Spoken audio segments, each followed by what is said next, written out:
Well, there are problems around voting outside of Superstorm Sandy, so we're going to go to Ohio right now. As Mitt Romney and President Obama push for a strong Election Day turnout, the 2012 election will likely wind up setting a record for early voting. More than 1.6 million people have already voted in the critical battleground state of Ohio, either at the polls or with absentee ballots. Over the weekend, long lines were reported across Ohio as voters braved cold weather to line up for hours at the polls.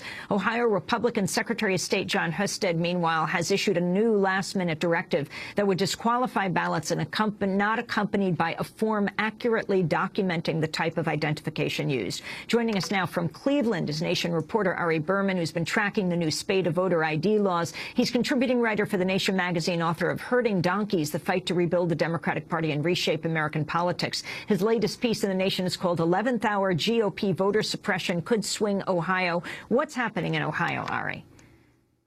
Hi, Amy. Well, number one, there's been very long lines at early voting sites, partially as a consequence of Secretary of State John Husted limiting early voting hours and forcing people to only be able to vote on this one weekend, having no nights or weekend hours at other early voting times. The second thing is he issued this 11th hour directive on Friday night concerning provisional ballots, saying essentially shifting the onus from the poll worker to the voter to correctly fill out all the information on the provisional ballot form.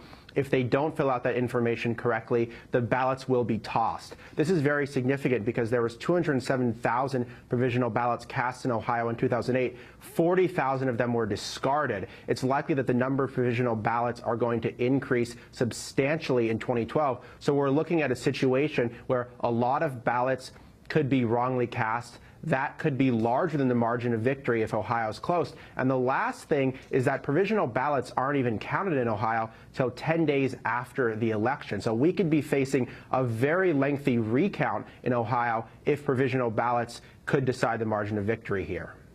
A new Think Progress investigation has found in Iowa, Romney poll watchers are being trained to watch for voters who show up without a photo ID, even though no voter ID law exists in that state.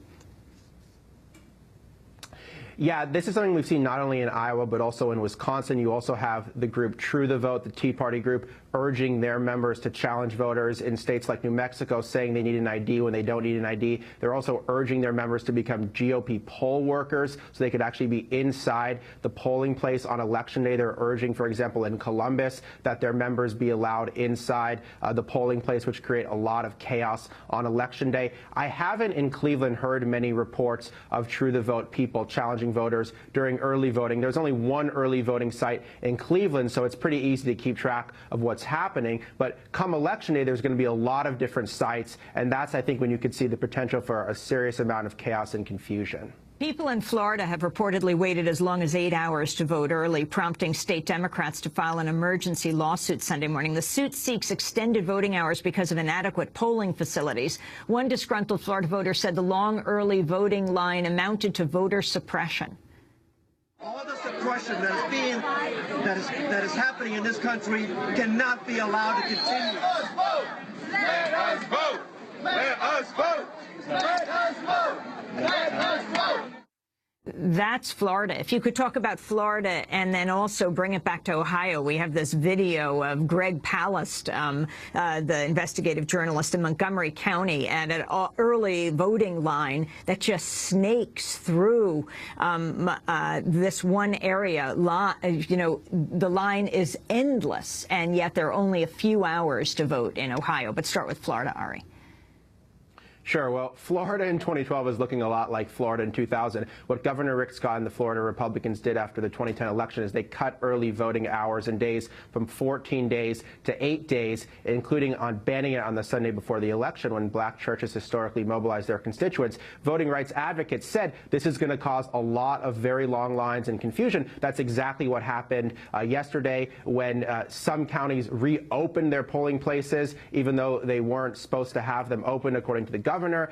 Then you had a situation where they ran out of absentee ballot forms, so they had to close in Miami-Dade County. Then they opened up again, and this is just very chaotic. And we've also seen 7-hour lines in places of Florida to be able to vote. Most people just don't have 7 hours to devote to voting, and people are saying it's being run like a third world country in Florida. And then some people are saying, well, it's even worse than that because we don't even know if these votes are going to even be cast, if people are going to walk away from the polls. This is all before Election Day, so who knows what it's going to look like in Florida on Election Day. And it's just really unfortunate that in a state like Florida with such a history of election problems, this is occurring again. In Ohio, we've also seen very long lines, also because early voting has been short. Not as long as Florida, not as chaotic in Florida. It's been cold in Ohio, it's been raining and damp, but I think most people that I've seen have been waiting it out. Some people have got there after the polls have closed and they've been told it's too late to vote, but that, at least in Cleveland, has been a limited number of people. And so I think most people are just sticking it out